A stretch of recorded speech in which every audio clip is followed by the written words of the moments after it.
আসসালামু আলাইকুম ওয়া রাহমাতুল্লাহি ওয়া বারাকাতুহু। সুপ্রিয় দর্শক, দেশে কিংবা প্রবাসে যেখান থেকে দেখছেন আন্তরিক মোবারকবাদ এবং ধন্যবাদ। আজকের ভিডিওটি অত্যন্ত গুরুত্বপূর্ণ, কেননা সূরাতুল বাকারার 9 এবং 10 এই দুইটি আয়াত আমরা বানান করে করে ইনশাআল্লাহ পড়ব তাজবিদ সহকারে। এই ক্লাসগুলো আপনি পড়ুন, বুঝুন, ইনশাআল্লাহ আপনিও সহি শুদ্ধ করে কোরআনুল কারীম দেখে দেখে রিডিং পড়তে পারবেন ইনশাআল্লাহ। তো চলুন আমরা আজকের পর্বটি শুরু করে দেই। আউযু বিল্লাহি মিনাশ শাইতানির রাজীম। বিসমিল্লাহির রহমানির রহিম। يخادعون الله والذين آمنوا يبش يو خا خرزبر خا يو خا খরাজবর খরাজের উল্টা পেশ হলে একালিফ টান দিয়ে পড়তে হয়। একালিফ মানে 1 সেকেন্ড আর কি। ইউ খ দালজের দি আইনো পেশ ইউখাদিউ নুন লাম জবর নাল নাল লাম খরা জবর ল হা জবর হা নাল্লাহা। প্রিয় দর্শক দেখেন, পেশের বাম পাশে জজমওয়ালা ওয়াও মদের হরফ, পেশের বাম পাশে জজমওয়ালা ওয়াও মদের হরফ এক আলিফ টান দিতে হবে এই পেশকে।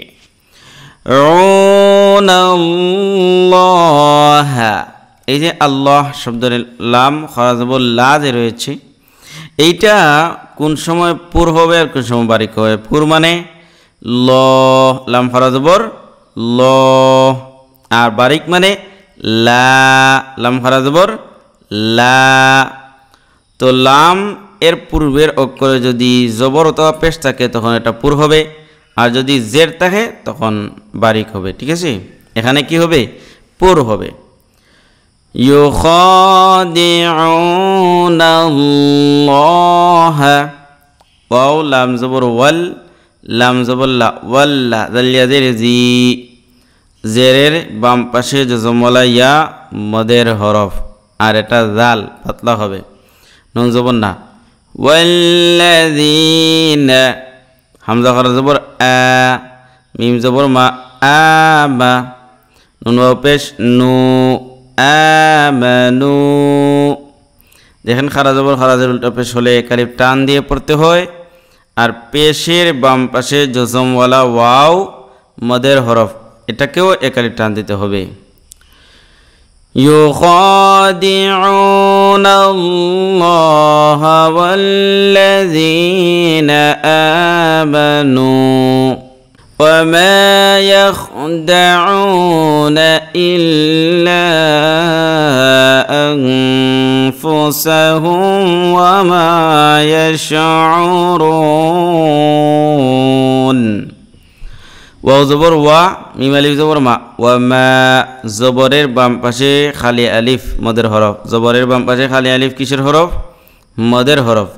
ওয়া মা ইয়া খা জবর ইয়াখ, দাল জবর দা, ইয়াখ দা, আইন ওয়াও পেশ উ, ইয়াখ দাউ নুন জবর না, ইয়াখ দাউনা।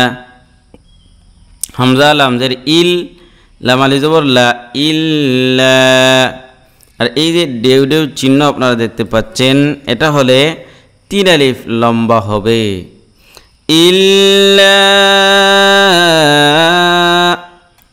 হামজা নুন জবর আং, ফা পেশ ফু, আং ফু। এখানে নুন সাকিনের পরে ফা আসছে, ইখফার অক্ষর, অতএব এখানে ইখফা হয়েছে। তো নুন সাকিন অথবা তানবিনের পরে ইখফার 15টা অক্ষর থেকে যদি কোনো একটা অক্ষর আসে, তখন এই নুন সাকিন অথবা তানবিনের উচ্চারণটাকে নাকের ভিতরে নিয়ে 19কারের মতো লুকাইয়া এক আলিফ গুন্না করতে হয়। যেমন ফু, সিন জবর সা, হামিম পেশ হুম, সাহুম, আনফুসাহুম। ওয়াও জবর ওয়া, মিম আলিফ জবর মা, ওয়া মা, ইয়াশিন জবর ইয়াশ, ওয়ামা ইয়াশ আইন পেশ রাও পেশ রু নুন জবর না ইয়াশউরুন পেশের বাম পাশে জজমওয়ালা ওয়াও মদের হরফ পেশের বাম পাশে কিসের হরফ মদের হরফ ওয়ামা ইয়াশউরুন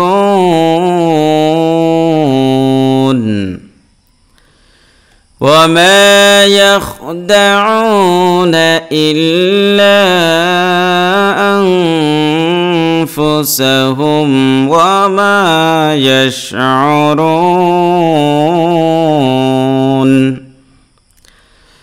في قلوبهم مرض فزادهم الله مرضا ولهم عذاب أليم بما كانوا يكذبون فيذر في زير بمباشر جزم ولا يا مدر حرف في أبش قو لام وبش لو قلو بازر بي هميم زير هم বিহিম কুলুবিহিম পেশের বাম পাশে জজমওয়ালা ওয়াও মদের হরফ পেশের বাম পাশে কিসের হরফ ওয়াও জজমওয়ালা ওয়াও মদের হরফ একারে টান দিতে হবে কুলুবিহিম এরপরে দেখেন নুনে মিমে তাসদিদ গুণনা করা ওয়াজিব এই মিমের উপর তাসদিদ যেহেতু অতএব এখানে একালিফ গুণনা করা ওয়াজিব কুলুবিহিম মিম জবর মা রা জবর রা মা রা দাল দাদ দুই পেশ দুং মা রা দুং ফা জবর ফা এখন তানবিনের পরে ফা আসছে ইখফার অক্ষর ইখফা হয়েছে মা রা দুং ফা ঠিক আছে এখানে ইখফা হয়েছে আর নুন সাকিন অথবা তানবিনের পরে যদি ইখফার 15টা অক্ষর থেকে কোনো একটা অক্ষর আসে তখন এই নুন সাকিন অথবা তানবিনের উচ্চারণটাকে 19 কারের মতো করে মানে লুকাইয়া নাকের ভিতরে নিয়ে গুণনা করে আদায় করতে হয় যেমন মারাদুন ফা জালি জবর জা জবরের বাম পাশে খালি আলিফ মদের হরফ এক আলিফ টান দিতে হবে দাল জবর দা হাফ পেশ হু মিম লাম পেশ মুল ফাজাদাহুমুল লাম খারা জবর ল হাফ পেশ হু ফাজাদাহুমুল্লাহু দেখেন এই যে লফজে আল্লাহ রয়েছে আল্লাহ শব্দ এটার পূর্বে লাম খারা জবর লার পূর্বের হরকত যেটা এটা হলো পেশ এইজন্য এটা ল হবে পুর হবে বারিক হবে না ওকে ফাজাদাহুমুল্লাহু মিম জবর মা রা জবর রা মা রা দাদ আলি দুই জবর দ মা রা দ যেহেতু এই দুই জবরের উপর আমরা অক্ফ করছি একালিফ টান দিয়ে সেখানে আমরা অক্ফ করব দ ওকে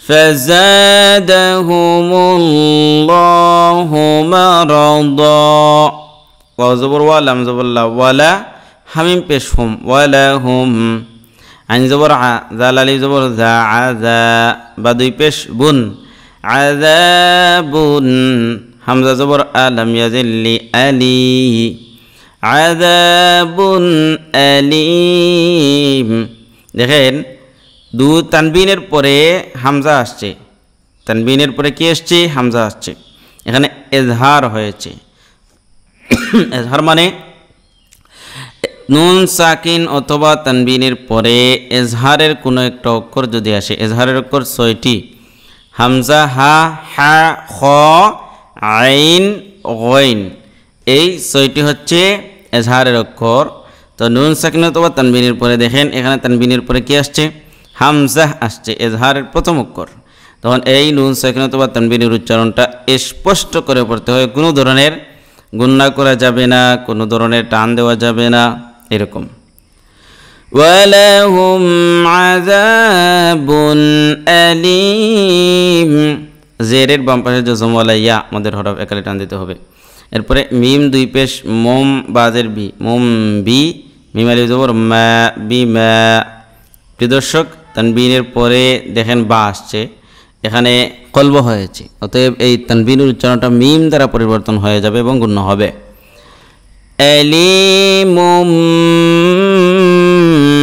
বিমা, কাবালিফ জবর কা, নুন পেশনু, কানু, জবরের বাম পাশে খালি আলিফ মদের হরফ, পেশের বাম পাশে জজমওয়ালা ওয়াও মদের হরফ, ঠিক আছে।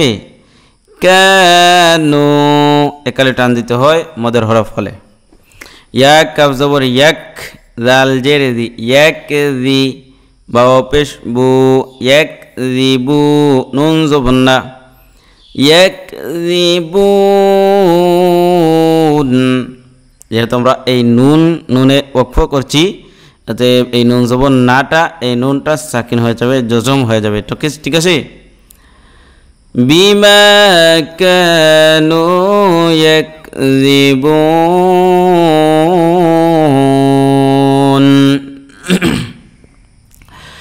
ফি কুলুবিহিম মারাদুন ফাযাদাহুমুল্লাহু মারাদা ولهم عذاب أليم بما كانوا يكذبون। সদাকাল্লাহুল আযীম। প্রিয় দর্শক, আজকে এ পর্যন্তই। পরবর্তী ক্লাসে স্বাগতম জানিয়ে আজকে শেষ করছি। আসসালামু আলাইকুম ওয়া রাহমাতুল্লাহি ওয়া বারাকাতুহু।